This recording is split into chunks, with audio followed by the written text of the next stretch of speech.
Llegan los 50 años de la emisora Radio Suroeste, una emisora de tradición en el suroeste del departamento de Antioquia. Son 50 años de historia, del nacimiento de la radio en nuestra región del suroeste antioqueño.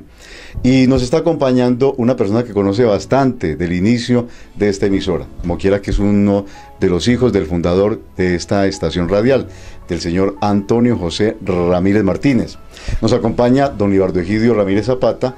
Él actualmente es el director de esta emisora y con él vamos a conocer la historia, el inicio de esta importantísima estación radial, y yo diría que el inicio de la radiodifusión sonora en la zona del suroeste de Antioquia. Fueron muy pocas las estaciones que se iniciaron en esa época, y bueno, una persona como el papá de don Libardo Egidio, don Antonio José Ramírez, pues tuvo esa idea en esa época, década de los años 60, cuando la radio todavía estaba empezando también en nuestro país, y cómo es que llega a esta región. Don Libardo, gracias por acompañarnos hoy, y cuéntenos cómo se inició y por qué se inició la radio en nuestro suroeste de Antioquia. Sí, Gustavo, como usted lo decía, Radio Suroeste marcó la pauta para la radiodifusión en el suroeste de Antioquia, porque fue una de las primeras emisoras, y más aún hablando del suroeste lejano. Nos referimos a poblaciones como Urrao, Betulia, Caicedo, Salgar, Andes, Jardín, Ciudad Bolívar, Betania, entre otros. Existía otra emisora en el municipio de Santa Bárbara, pero ya en un suroeste cercano a la capital de la montaña, a la ciudad de Medellín. Para hablar de los inicios de Radio Suroeste, nos referimos a la década de los años 50, exactamente en el año 1958, cuando el país estaba afrontando un régimen militar liderado por el general Rojas Pinilla. Mi papá estudiaba por correspondencia en la National School de la ciudad de Bogotá, radio y televisión, técnico en radio y televisión.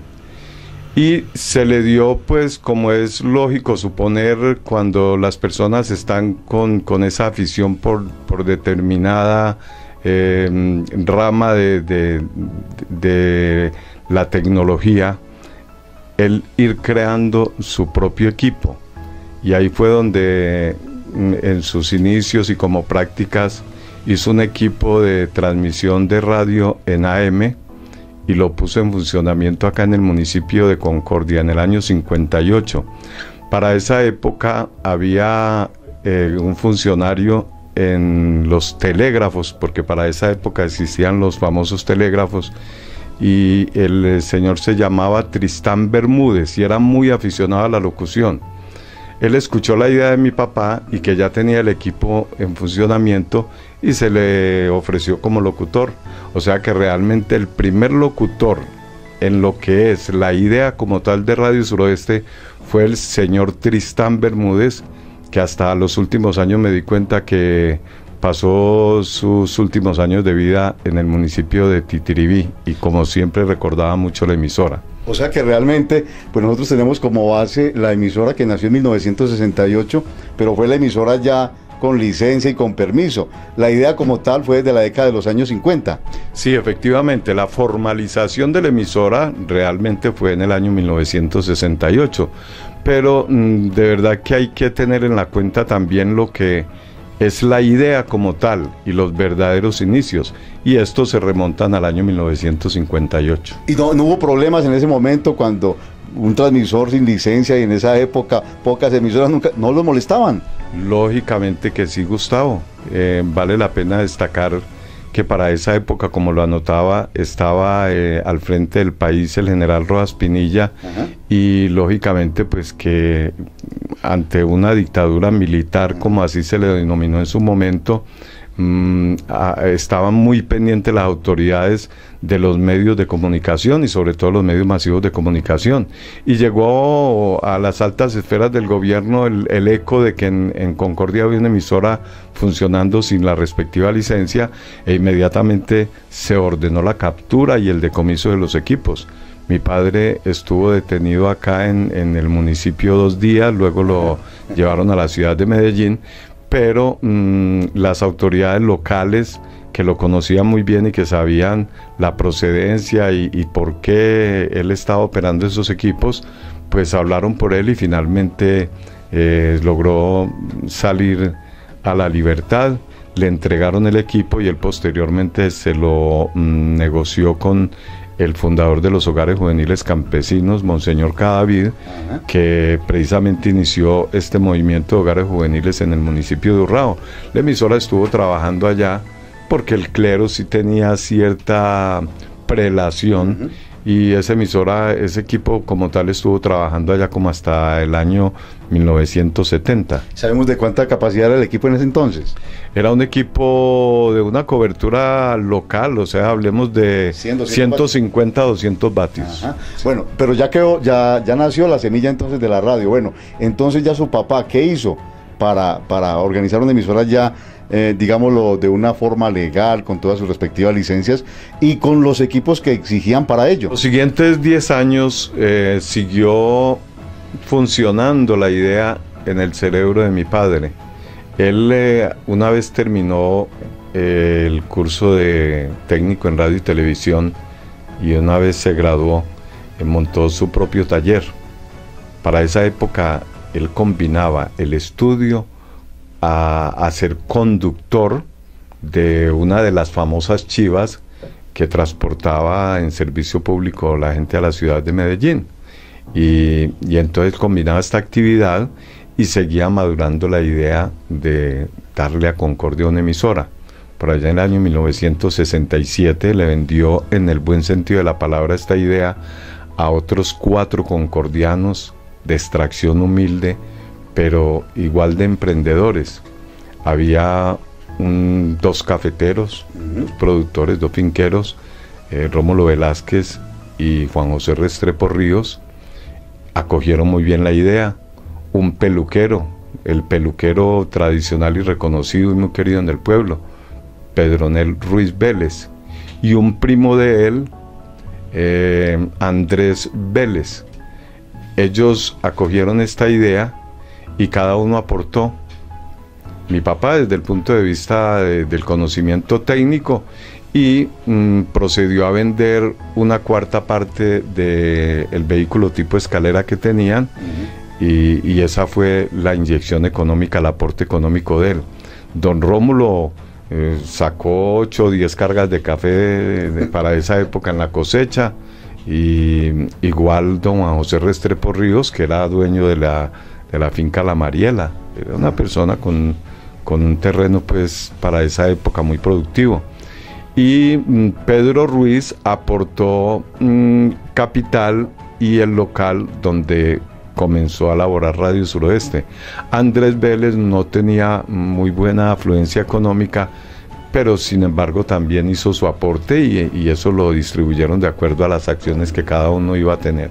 O sea que fueron 5 los socios con los que inició Radio Suroeste. Bueno, ¿y cómo fue la forma en que pudieron llegar al gobierno central para que les diera la licencia, y también los equipos donde los consiguieron? ¿Cómo hicieron para decir, bueno, me imagino que en esa época los equipos eran todos importados? Yo me imagino que acá en Colombia en ese tiempo no había empresas que construían equipos de radio. ¿Cómo fue todo ese proceso, don Libardo? Sí, efectivamente, Gustavo, como usted lo anotaba, para esa época pues no había tanto adelanto tecnológico en nuestro país, y regularmente se importaban equipos de Brasil, de Holanda, de Estados Unidos. Ellos miraron dónde les podía salir más favorable. Ellos como no conocían mucho de la parte de calidad, pues se pegaron de la parte económica, e hicieron algunas investigaciones en Brasil, que estaban ensamblando equipos Philips, que eran holandeses, pero los ensamblaban en Brasil y salían más económicos, precisamente por la cercanía de Brasil. Se ahorraban el transporte y les resultaba más económico. Entonces negociaron un equipo de 1 kilovatio, marca Philips, una consola de tubos también, marca Philips, todo el combo, como se dice. Pues eso era lo básico, el equipo transmisor y la consola para enviar el sonido al transmisor en el cerro donde inicialmente se ubicó. Y ya luego lo de la antena, que esto sí pues sí lo construían en el país, era algo así como de la industria ferretera, digámoslo así, la construcción de la estructura de la antena. No obstante, pues hubo que tener la asesoría para el montaje de esa antena, que era una antena de 48 metros en estructura angular, y había que hacerle las correspondientes bases para los vientos, para darle firmeza a la antena. Pero yo me voy a devolver a un proceso que es muy importante, y es el de la adquisición de la licencia por parte del Ministerio de Comunicaciones. ¿Cómo fue ese proceso? ¿Quién les ayudó? ¿Quién los asesoró? ¿Y cuánto duró ese proceso? Bueno, la verdad es que en esa época existía en esta zona el doctor Jaime Cuartas. Jaime Cuartas era primo de un señor Cuartas que manejaba una camioneta de Betulia a Medellín, y a su vez Jaime era hermano de Belisario Betancur Cuartas.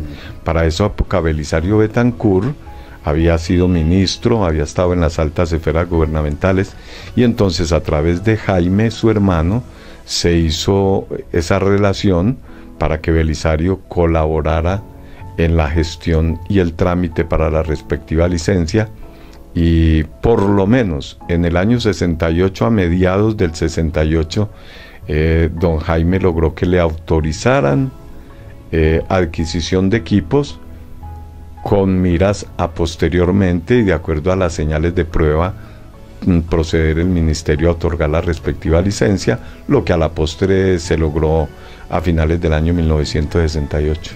Bueno, yo me voy a devolver más, porque tuve la oportunidad de conocer a don Libardo, a nuestro amigo Libardo, que no le decíamos don Libardo, sino panadero. Usted me dice ahora que su papá era conductor. Yo pensé que era que el don Libardo había sido panadero. Él fue conductor técnico de radio y fue también panadero. La verdad, el mote que le dieron a él, o el apodo, digámoslo así, de panadero, obedeció a que, como anotaba ahora, él era conductor de vehículo público, de una escalera de servicio público. Y para esa época, cuando no le tocaba ir en la ruta Concordia-Medellín, él hacía la ruta Concordia-Urrao, y Concordia tenía fama de los mejores panaderos para esa época. Había aquí 6, 7 panaderos muy reconocidos.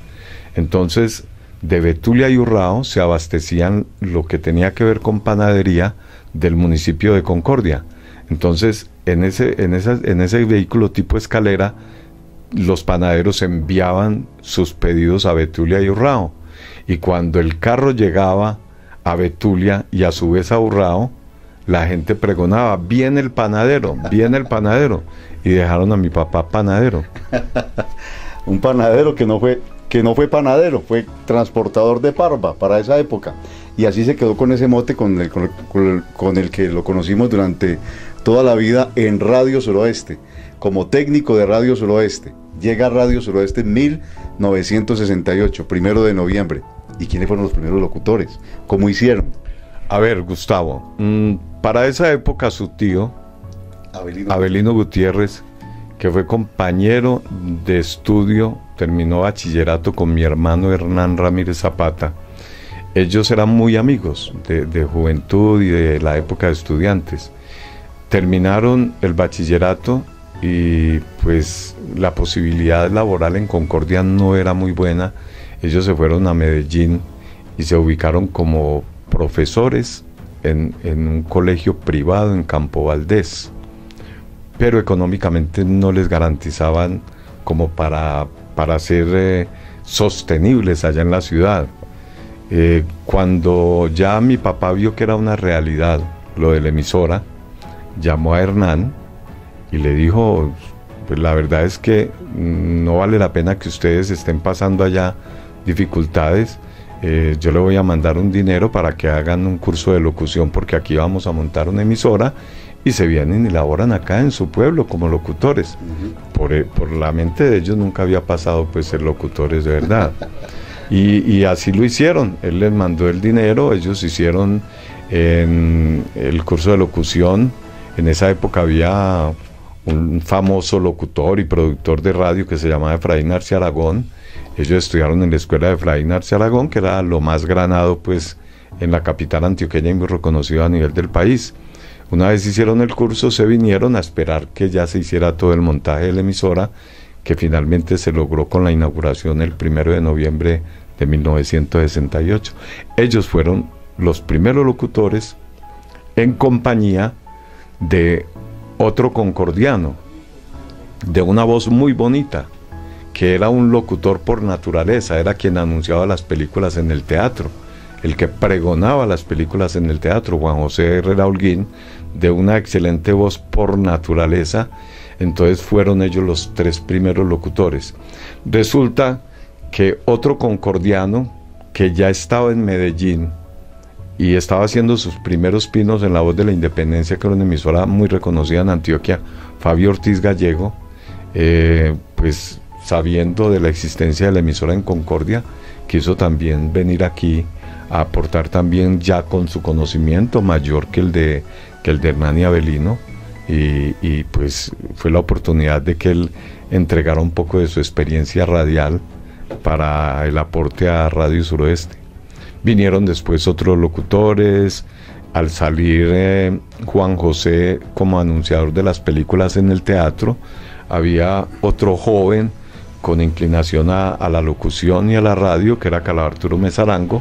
Él lo reemplazó anunciando las películas en el teatro, y ese fue el puente para después convertirse también en locutor de Radio Suroeste. Vinieron luego de Betulia, que allá había una emisora parroquial, Hernando Bedoya Álvarez empezó a buscar también la oportunidad y lo logró pues haciendo amistad con mi padre, y él fue uno de los que lo recomendó por ahí en el año 1969-1970, y entró también a ser parte de la planta de locutores de Radio Suroeste. Vinieron de Medellín posteriormente porque la idea era buscar calidad en las voces, entonces ahí sí tocó importar. Y se hizo un buen proceso, porque para esa época en Antioquia la gran sintonía era de Radio Cristal, y el director era Emilio Rivera Muñoz. Se le hizo un buen ofrecimiento y él se vino como locutor y programador de la emisora, porque aquí Avelino, Hernán, Juan José tenían el gusto de ser locutores, la pasión por ser locutores, pero no tenían el conocimiento de la producción de radial, y eso se requería.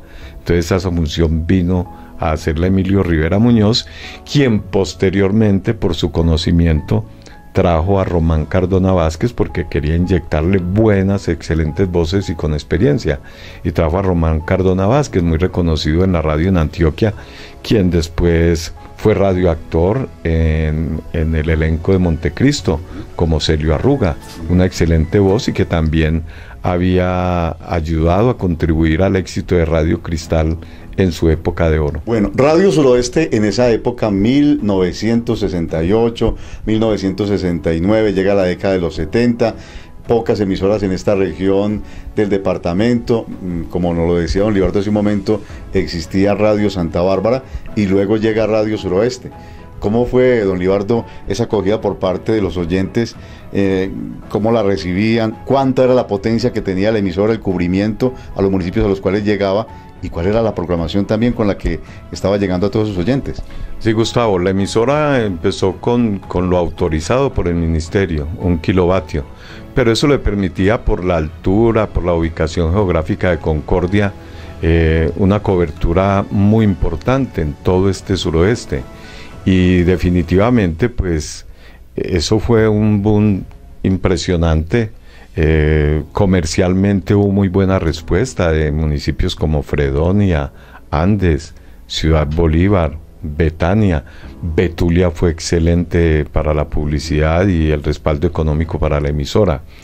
Y aparte de eso, que Radio Suroeste para esa época se convirtió en ese medio de comunicación donde, en el buen sentido de la palabra, interactuaban las gentes de las veredas con sus familiares o amigos de otras veredas, e igualmente de las poblaciones, porque recordemos que para el año 1968-69 los medios de comunicación eran muy limitados. En Concordia, por ejemplo, había, si mucho, 10 teléfonos, 10 teléfonos que estaban por línea física interconectados con la central telefónica, donde a través de una clavija conectaban su teléfono y le daban comunicación con la ciudad de Medellín, pero la comunicación real la hacía era la señora de la central. Entonces era una forma pues muy llamativa de comunicarse con las gentes y familiares de las regiones apartadas, y lo de las complacencias fue extraordinario. O sea, la programación inicialmente la hacían eran los oyentes, porque la gente quería que la mencionaran por la emisora, querían complacer a la mamá. Le cuento que para esta época en Radio Suroeste hay una secretaria. En ese entonces había 3 secretarias o personas en función de secretario. Por ejemplo, trabajó para esa época que en paz descanse, Eucaris Velázquez, Normando Velázquez, que era hijo de un socio. Trabajó Regina Montoya, muy reconocida acá en el municipio, Olga Sofía Villegas, y un sinnúmero de muchachas y de jóvenes, porque se requería para la atención a la gente, y porque para esa época el locutor no tenía el tiempo para buscar en la discoteca la música que se pedía constantemente. Entonces había que tener en la discoteca una persona que se encargara de surtir de la pasta de la música al locutor de turno. Ya ahora es diferente. Bueno, y también, como usted bien lo decía, don Libardo, pues no habían teléfonos. Así que las emisoras me imagino que se convertían en el teléfono de los oyentes. Esto es lo que tiene que ver con los servicios sociales. Me imagino la cantidad de informes sociales que llegaban en esa época a la emisora. Ustedes eran el medio para que las comunidades se pudieran, valga la redundancia, comunicar. Sí, y mire, como curiosidad, o sea, aparte de que, pues por el hecho de no haber teléfono, era una forma de comunicarse, tampoco la gente podía comunicarse con la emisora por teléfono. Entonces en la emisora estaba fluyendo constantemente la gente. O sea, la persona que no conocía la emisora era porque no era del pueblo, porque apenas acababa de llegar, porque había una comunicación permanente, porque las personas que requerían del servicio obligatoriamente tenían que ir a la emisora, porque no tenían otra forma de comunicarse con la emisora. Bueno, y era muy común que la gente que llegaba de la ciudad o que iban para sus fincas llamaran. Habían escasos teléfonos, pero la gente de la ciudad tenía más facilidad de llamar a la emisora para que le sacaran las cabalgaduras, porque venían de Medellín y los esperaban en la carretera, o para que estuvieran pendientes de encargos. Estos eran los servicios que se pasaban en ese tiempo, o los enfermos. Claro, sí, el servicio definitivamente fue muy importante, porque como usted lo anotaba, o sea, el dueño de la finca requería que le sacaran una cabalgadura para él ir a la finca a dar vuelta. Entonces el medio para hacerle saber al mayordomo era la emisora. Cuando había un enfermo, el medio y como ahora en muchas ocasiones, no obstante que existe el celular, la emisora también sigue prestando ese tipo de servicios. Cualquier situación desafortunada de un familiar en Medellín, a través de la emisora se le avisaba a sus familiares. Claro. Bueno, don Libardo, la época de los artistas también, una época grande y dorada para los artistas, pues como quiera que toda la música se grababa en pasta, no existía la cinta todavía, no existían los casetes, toda la música estaba en LP, y me imagino que la cantidad de artistas que en ese tiempo existían, pues desfilaron también por estas emisoras. De pronto podemos hablar un poco de eso, de quiénes llegaron a visitar en ese tiempo Radio Suroeste en cuanto a artistas reconocidos. Pues para esa época los artistas reconocidos eran, háblese de Los Relicarios, Las Gaviotas, Los Paisanitos, el dueto de antaño, y aparte de eso, acá por allá en el año 70 se hicieron concursos para despertar la vena artística de los habitantes de la región.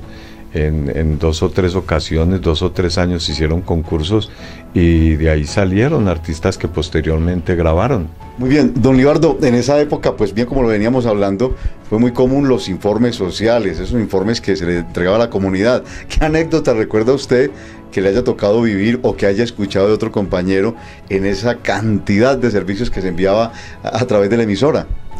La verdad, Gustavo, es que en el manejo de la locución es complicado y el que haya estado frente a un micrófono y niegue que tuvo sus fiascos, pues está mintiendo.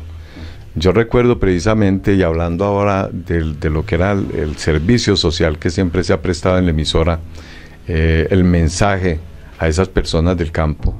Recuerdo que en una ocasión la secretaria me pasó unos avisos y uno en su práctica de locución, pues lo que nos enseñaban en el colegio, que había que tratar de leer adelantado.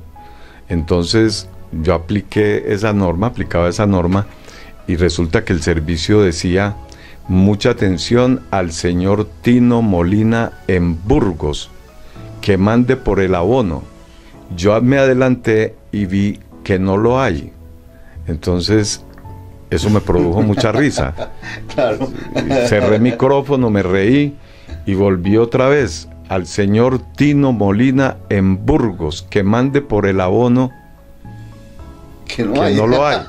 Y el aviso, lo que querían decirle a don Tino Molina era que no mandara por el abono, que no había. Y yo realmente entendía ya el aviso en la segunda vez, lo entendía. Claro. Pero cada que trataba de pasar nuevamente el mensaje, me producía risa el hecho de mirar la parte de que no lo había. Entonces pasé como 5 o 10 minutos tratando de leer ese aviso. Bueno, don Libardo, en esa época, pues lógicamente la tecnología no estaba tan avanzada como ahora, había pues una tecnología totalmente diferente. Y de pronto, ante esa ausencia de esa tecnología que tenemos hoy, ¿cuáles eran los medios que utilizaban de pronto en esa época para poder hacer radio? Bueno, la verdad, el locutor debía ser un locutor muy buen lector, porque como no se tenían los recursos que ahora se tienen para hacer pregrabados en la parte publicitaria, entonces lo que era la publicidad local y de la zona era leída. Entonces había un catálogo donde cada anunciador tenía una hoja y ahí iban los textos, inclusive aún todavía lo utilizamos, pero lo que era la publicidad radial grabada, que venía de Medellín, llegaba en acetatos. Sí, era la única que se utilizaba en otro formato, que nos llegaba de Medellín. Para esa época, pues como la publicidad realmente era para 1, 2, 3 meses, no como una pasta, un disco, que usted hacía la impresión de un disco y era para secula seculorum. O sea, ahí no importaba qué material se utilizaba para esa impresión. En la publicidad radial, como era para 1, 2, 3, 4 meses o máximo 1 año, no justificaba el material que se gastaba en, como decir, sacar un disco. Entonces recurrieron a hacer en forma de disco en aluminio y le echaban un recubrimiento del material con que se graba el disco. Eso, lógicamente, que después, cuando ya no se utilizaba, pues era algo como desechable. Y así llegaba la publicidad desde la ciudad de Medellín. Claro. Igual que un long play, donde venían 6 cortes, 6 canciones, asimismo, de acuerdo a la exigencia del cliente, en ese acetato venían 3, 4 o 5 textos diferentes. Entonces simplemente uno como locutor colocaba era el acetato y ahí salía la publicidad. Y llega luego la cinta magnetofónica, que fue la que sirvió para ya empezar a grabar las voces directamente en las emisoras, porque antes la publicidad se hacía, como usted bien lo dice, leída. Ya se pudo grabar cuando llega la cinta. ¿Eso fue qué?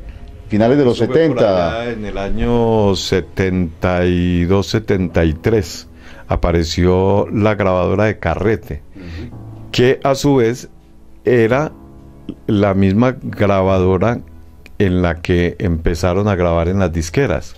O sea, ahí hacían las matrices para luego pasar en la impresión ya en la pasta. Pero para estas emisoras era complicado pues hacer una inversión de esas. Entonces aparecieron unas grabadorcitas pequeñas a menor costo y no muy sofisticadas. Entonces en esas se hacían las grabaciones, pero era muy complicado porque en el momento de operarlas usted metía ahí 4 o 5 clientes y para buscar el cliente que iba a determinada hora era muy complicado. Sí, sí. Afortunadamente después llegó el casete y ya sí se entró a manejar un casete para cada cliente. Don Libardo Egidio Ramírez Zapata, hijo de uno de los fundadores de la emisora Radio Suroeste, del señor Antonio José Ramírez, quien nos está contando parte de la historia de Radio Suroeste. Y don Libardo nos ha hablado de los inicios, de cómo se fundó la emisora, cómo llegó a ser, hasta el momento vamos por ahí hablando de la década de los 70. Y nos habló de que su hermano fue de los primeros locutores que tuvo junto con el señor Abelino Gutiérrez, pero no nos ha dicho en qué momento inició él la labor radial, porque en esa época pues don Libardo era un niño y luego pues ya llega a Radio Suroeste. ¿Cómo fue ese inicio suyo en la radio, don Libardo? Sí, Gustavo, para ese entonces se le ocurrió a mi papá, ya habiendo montado Radio Suroeste, una idea, en el buen sentido de la palabra, medio descabellada. O sea, él pensó en la parte comercial en un municipio como Andes y que tampoco tenía emisora. Entonces le propuso esa idea a los socios y pues ellos ya no tenían capital, pero se ocurrió de que se podían conseguir socios que aportaran capital y que la Sociedad Radiodifusora La Paz, que era la dueña de Radio Suroeste, entrara con acciones en esa nueva emisora. Y efectivamente en el año 71 se fue a hacer el análisis con el hermano mío a Andes, miraron y procedieron a darle marcha a ese proyecto de montar una emisora en Andes.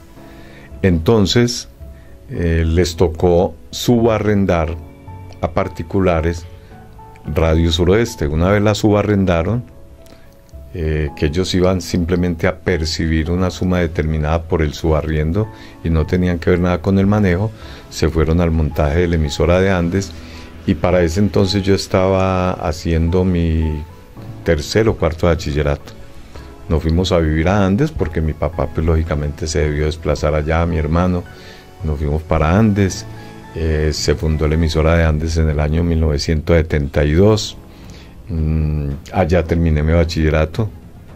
Ellos después subarrendaron la de Andes para volver a asumir la emisora de Concordia, Radio Suroeste, y por esas cosas de la vida, quien la tomó en subarriendo tuvo un administrador que no le estaba funcionando muy bien y me hizo la oferta sin haber tenido yo ninguna experiencia ni ningún interés en trabajar en la radio. Simplemente acaba de terminar mi bachillerato y pues sabía que debía ser una persona productiva. Ante esa oferta que se me hizo, asumí ese compromiso y ahí fue donde empezó mi trabajo en la parte de la radio, en el año 76. Ya para el año 1980, ya con un poco de experiencia, y ya habían retomado la emisora mi papá y mi hermano, entonces me desplacé nuevamente acá a Concordia, mi pueblo natal. Bueno, o sea que hay dos historias acá. Una, que don Libardo Egidio Ramírez empezó su profesión como director, no como locutor, empezó manejando la emisora del municipio de Andes. Esa es otra historia, que también es hija de Radio Suroeste, como quiera que su fundador, el de Radio Suroeste, fue quien fundó también la emisora del municipio de Andes. Sí, como anécdota, yo recuerdo, Gustavo, que cuando yo llegué a Andes como estudiante, en los actos públicos que hacían la conmemoración de la fundación de Andes, se referían: Andes, hijo de Concordia, nieto de Titiribí. Claro. Y mire cómo después Radio Suroeste de Concordia le da una emisora hija a Andes. Casualidad, claro. Como cosas de la vida, curiosidades. Bueno, y entonces sus inicios fueron allí en Andes. Allá prácticamente hizo usted, don Libardo, su escuela como director y como locutor. ¿Y cómo llega al municipio de Concordia? ¿Por qué se da ese paso para llegar acá a Concordia a laborar? Y háblenos un poco de esa historia cuando usted llega a su municipio de origen a manejar la emisora que había fundado su papá. Bueno. O a laborar en ella. Sí, la verdad es que la emisora de Andes, el personaje que la tenía en ese momento y que fue el que me dio la oportunidad, la entregó a los reales dueños para esa época y hizo una negociación con Todelar, le vendió a Todelar. Todelar compró, trabajé con Todelar 2 años y no obstante mi poca experiencia estaba dando buenos resultados. En esto del medio radial, usted que ha estado sobre todo en las ciudades, existe mucha envidia, mucha intriga, quien esté pendiente de moverle el piso a uno. Y allá apareció un muchacho que era locutor en Todelar, muchacho no, una persona de 35 años con mucha experiencia en el manejo de micrófono, y estuvo en Andes mirando la emisora, vio cómo funcionaba, vio cómo estaba la pauta, y se fue y le vendió al gerente de Todelar la idea de que si un montañero que nunca había trabajado en la ciudad y en el medio radial en otras partes estaba dando buenos resultados, que él duplicaba o triplicaba. Y eso le llamó mucho la atención al gerente de Todelar en Antioquia y me pasó la carta. Entonces tocó desplazarme al municipio de Concordia, pero bueno, afortunadamente, como dice la frase, buena suerte, mala suerte, quién sabe, aquí terminé ya mis tiempos de radio, logré pensionarme y se ha hecho una buena labor durante estos 38 años acá en Concordia. Usted llegó en 1982. 1980 a Concordia y empezó como locutor. Llegué como locutor y administrador. Locutor administrador. Sí, mi Dios me ha dado esa fortuna, hombre, que en Andes, sin experiencia, empecé como locutor y administrador. Y llegué a Concordia como locutor y administrador hasta la actualidad. Bueno, en esa época, cuando usted llega, la emisora aún era de los socios que la habían fundado. Ya mi padre y mi hermano habían hecho negociaciones con ellos y habían adquirido ya el 100% de las acciones y eran los dueños absolutos. Para el año 1983 resultó una buena propuesta de un empresario de Medellín al que se le vendió, y de ahí para acá ya ha habido varios dueños. ¿Y usted trabajó con esos dueños, con todos? Sí, correcto, con todos he podido trabajar afortunadamente. Don Libardo, ¿qué locutores en ese tiempo, 38 años acá en Radio Suroeste, a quiénes recuerda que hayan pasado por esta emisora? Bueno, el hecho de que mi papá hubiese sido uno de los fundadores, pues eso sí me daba mi cierto conocimiento frente a lo que era la empresa desde sus inicios. Así yo no hubiese mostrado mucho interés por el medio. Como le contaba ahora, los primeros locutores, Juan José Herrera Holguín, Abelino Gutiérrez, Hernán Ramírez, Fabio Ortiz Gallego, Román Cardona Vázquez, Emilio Rivera Muñoz. Posteriormente aparecieron Hernando Bedoya Álvarez, igualmente Andrés Abelino Román, un muchacho de acá de Concordia que le gustaba mucho la locución. Estuvo también para esa época Calixto Pérez Torres.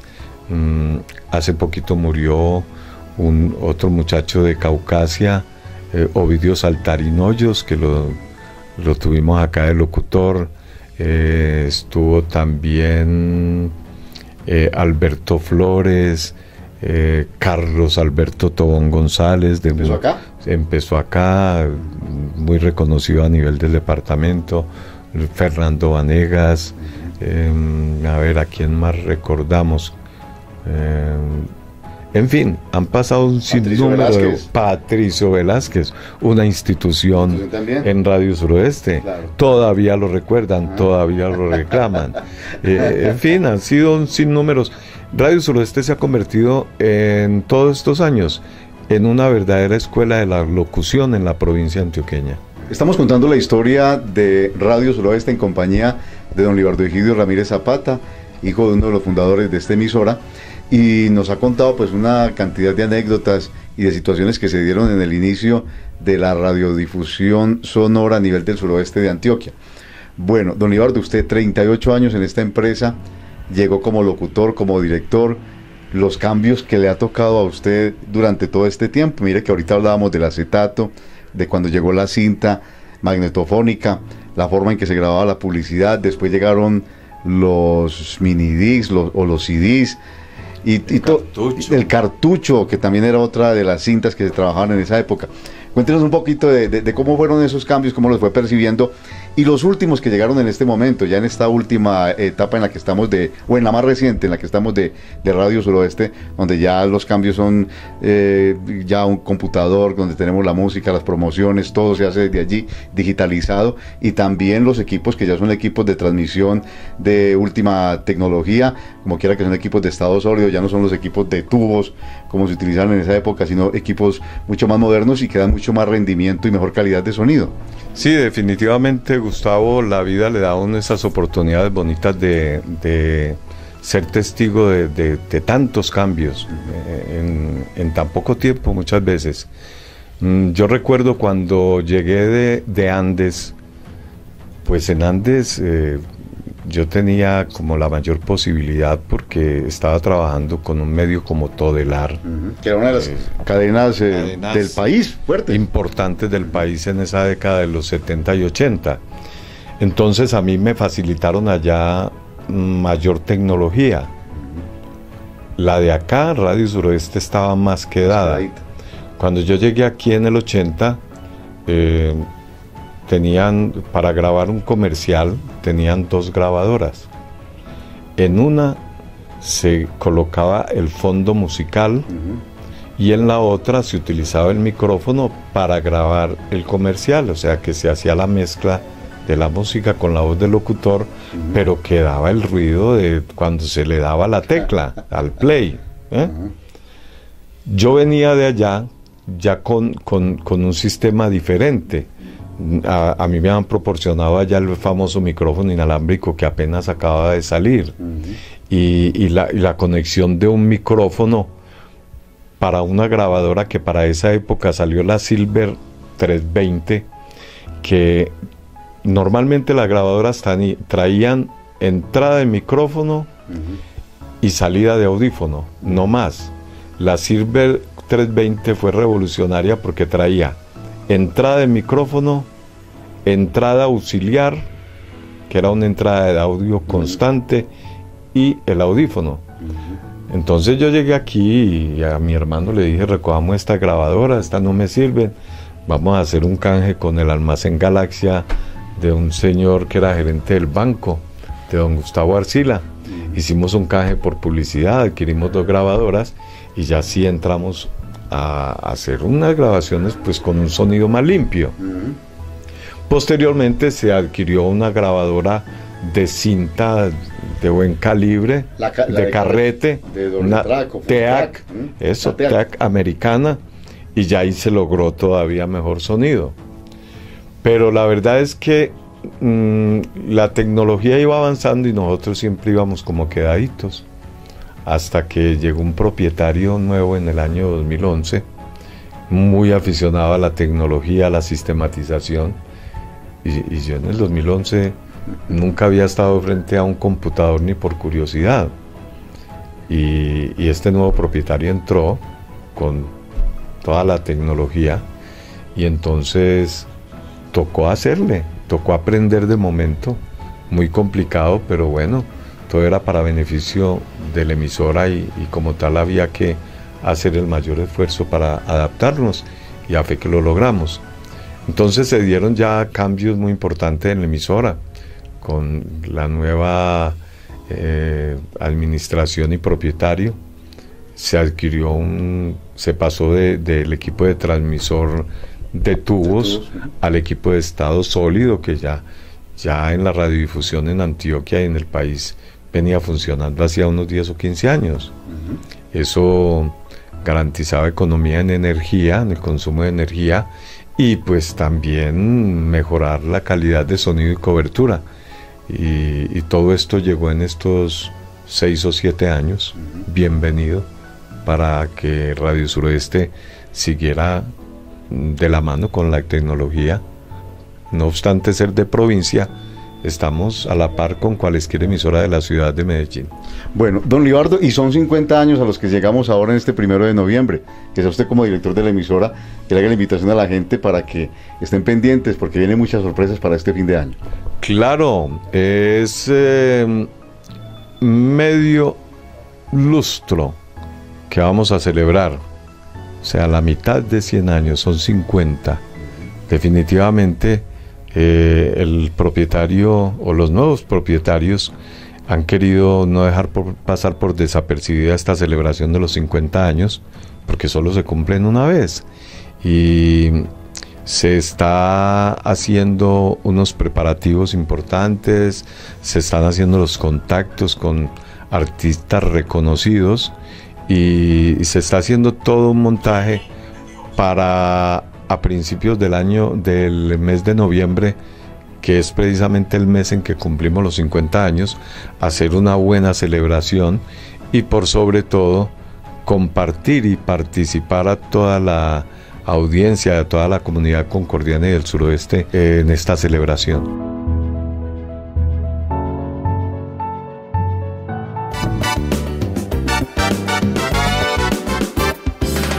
Radio Suroeste.